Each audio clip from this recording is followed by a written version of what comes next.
Jack Typhon. My name is Clark Carlo, My name is Eric Escapoches. Dalton Payne. and today we're going to be talking about the sustainability in our campus at NNU specifically, and how is it affected by the prices on sustainable products, the awareness that our students or our sample has on sustainable products offered, the importance on said sustainable products among students, and the sustainable practices that big companies are conducting right now.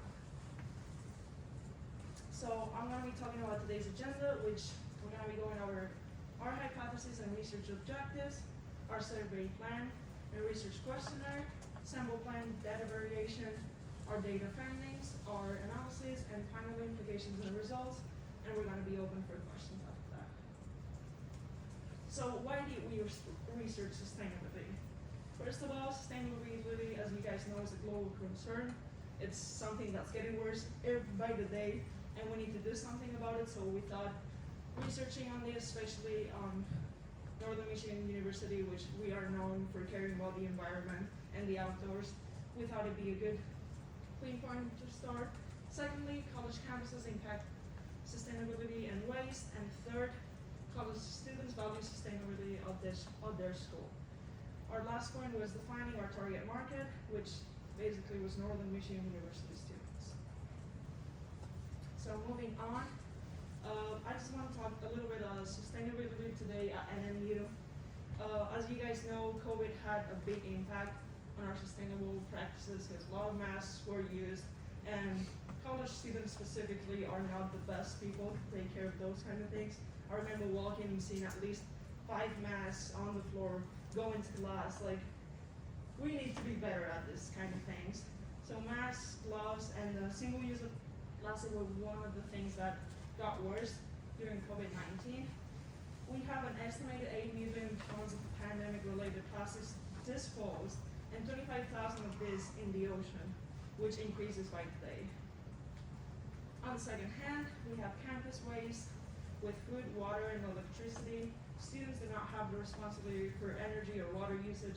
I know as a person that is right now living off of campus, I'm a lot more careful with the water I use, the electricity that I use, whereas when I was here, because I was like, oh, I'm paying for this, but it's already paid by the end of the month, so it doesn't matter. That thought needs to change. And third of all, the cost of local alternatives. It can be very expensive, and it can require a lot of transportation to access because, let's be honest guys, Marquette is not like Chicago. There's a lot of transportation and different mediums that we need to be aware of. And there are much cheaper and less sustainable options that we usually go to, whereas sustainable options. And I'm gonna pass it off to Jack. Thank you. So right here, we're going to talk about the hypotheses development. We have 4. They've changed a little bit because we were met with the challenge that the ones that we originally had weren't super measurable. So we refined them a little bit, changed them, and now we have it down to college students would be willing to purchase products for around $15 or less. College students, generally speaking, want to purchase sustainable goods, but especially in this area, might not know exactly where to find them. It is a qualifying factor, sustainability that is, when it comes to students purchasing goods. That means that it is a must. And on top of that, for individual businesses, their sustainable practices is a consideration that students make when looking for businesses to patronize and businesses to make purchases. Now, in terms of our survey plan, that has also changed slightly just in terms of how we've executed it because of challenges that we didn't necessarily foresee. Originally, we were thinking about largely doing it via social media, via just sending it out in a wide email via the business department. One thing that we ended up finding out is doing that, it's very challenging, and even the amount of people that we would have been able to send it to, it really wouldn't have been able to fulfill our needs. So what we largely ended up resorting to was going out on foot into heavily trafficked areas on campus, particularly Jamrich Hall, and passing out little paper cutouts of QR codes in which students could complete at their leisure, give to their friends. So it's essentially mall intercept, convenience, and snowball were essentially the methods that we used. And on top of that, I also went and I took QR codes, I put them all over Jamrich and study spaces, I put them around Olson Library. the space near Fiera's underneath that facility as well. And also, I placed them in the lodge, and also did go through the residence halls and put them underneath people's doors in Majors, Milan, Hunt, VA, and a few of the other dormitories in the woods. So if you got an annoying little piece of paper or saw me, like bugging people in the hallway, that's what that was all about.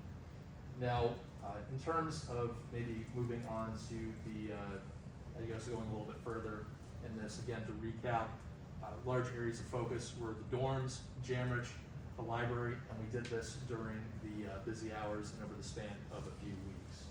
Now, move on to sample plan.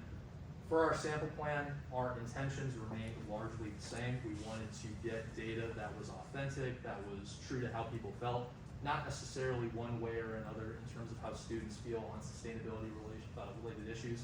We just wanted information that clearly expressed how people feel about sustainability related issues, consumption. We had ranged questions on the survey, and I would say that our efforts were largely successful. We got a good amount of students who participated in the survey. There was a skew in the fact that I would say a large amount of the students who did fill out the survey were hard science related majors, but in terms of how it actually ended up breaking down, I would say that we got a really good spread in terms of students from each class, whether freshman, junior, sophomore, senior, and I'm going to hand it off to Ericus, and he will discuss that a little bit more. So like he said, we got pretty much a lot of students who completed our survey. We got more than 400 valid responses, and a lot of them were invalid. So like for example, they had missing questions, or like in comment section we have like negative comments or funny jokes, stuff like that. So after cleaning up the data, we got 308 valid responses collected, and majority of them were freshmen. So we had 103 freshmen, 73 sophomores, 77 juniors, and the rest of them were seniors, only 55 of them. And like we expected, majority of our participants were really young. So 95% of them were between ages 18 and 24. Other 5% were between ages 25 and 34. Majority of our participants were females, so 59%. Everybody else were males or people who didn't want to say what gender they want, or third gender. And SPSS, we had a little bit difficulties with SPSS just because we had really qualitative survey. So we couldn't use independent t-test or ANOVA. We tried to use ANOVA, but we got really bad significance level, so we decided to use it. So the only option we had is to use regression. And like you can see here, we got perfect significant levels, and we got R-square 0.537. And to get regression analysis, we use dependent variable how much sustainable students are. And for dependent variables, we use how sustainability should be a priority on any new campus, and sustainability and climate affect each other. So after analyzing everything, we came up with a solution that college students who participating or who have strong beliefs about sustainability on campus and believes that sustainability and climate change affect each other has a higher sustainability practice in general. That's our analysis. Alright, so as we go to the hypotheses, like Eric has said, we did have some issues with SPSS. So these graphs that we're going to show you describing our hypotheses, we can't say they are or are not statistically significant, but we can say that this is kind of like a general descriptive of what we think that the results would be. So for the first hypothesis, we asked college students how much they'd be willing to invest per week in items such as food, household cleaning products, or other things that are more sustainable. And we were hypothesizing that people would probably want to spend under about $15. And we can assume that that is most likely correct, as most of our responses, as you can see, are around the 10 to 20 to less than $10 range. And I wanted to take a step further with this and just kind of analyze it and be like, okay, well, how much income a student makes, does this affect how much they'd be willing to spend? But it kind of doesn't, is what I kind of found. So if you look at this, these are, on this side is how much income our students make, and at the top, it's how much they'd be willing to spend per week, from that last slide. And you can kind of see that some of our students who make the least amount of money are also the most willing to spend more money per week on sustainable items, which is really surprising to me.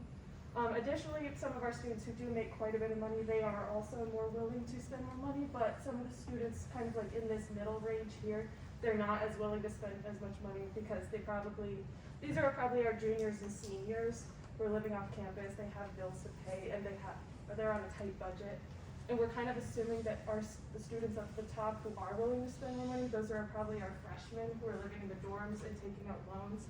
So any income that they do have right now is disposable, so therefore they're not necessarily thinking about paying bills or saving money, and so that way they are more willing to spend more money. So I thought that was really interesting. Our second hypothesis was we said that students want to purchase sustainable products but are unaware of where they can do so locally. So we asked students, how many businesses do you think are in Marquette that offer some sort of sustainable product or other offering or service? And most students said either less than 5 or 5 to 10. However, after doing only about 5 to 10 minutes of research, I found at least 20 businesses that offer either a sustainable product, food, clothing, recyclable packaging on their products, or sustainable construction and materials. So obviously this is kind of just shows that a lot of students do want to be sustainable. However, they either don't have the time or are not able to research this or don't know where to go to do this. And it's really easy as long as you do research. So moving on with hypothesis 3, we stated that sustainability is a qualifying factor when most college students are looking to purchase a product. Pretty straightforward hypothesis.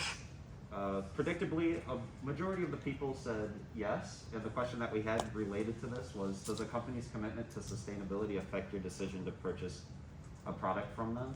And, you know, with it being such a well-traveled subject at this point, you know, companies discuss it, schools discuss it, governments discuss it, we discuss it in casual conversation. You know, a lot of people are going to be aware and most likely say yes to this. We, of course, had our chunk of people that did say no, of course, and then we had a pretty significant chunk that said unsure as well. What we can kind of assume from the people who said that they were unsure was that they might not necessarily be looking for sustainable products, but perhaps if they come across a sustainable product, they might choose it over one that's less sustainable. So moving on to hypothesis 4, college students are more likely to purchase a product from businesses if that business engages in sustainable focused practices. The question on our survey that most related to that was, would you be less willing to buy products from a company if you knew that they did not have sustainable business practices? And as reflective of hypothesis 3 here, we had a majority of the people that said yes to this. And then we had a chunk that said no, and then there were people that were unsure.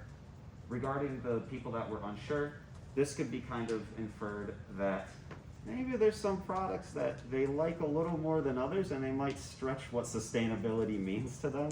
So if there's something that, you know, they're not really wanting, sustainability might mean more to them, but if it's something that they really want, it might mean less. So to move on to our results. So number 1, college students are more likely to invest in products that are priced at $15 or less. We kind of made this from hypothesis 1.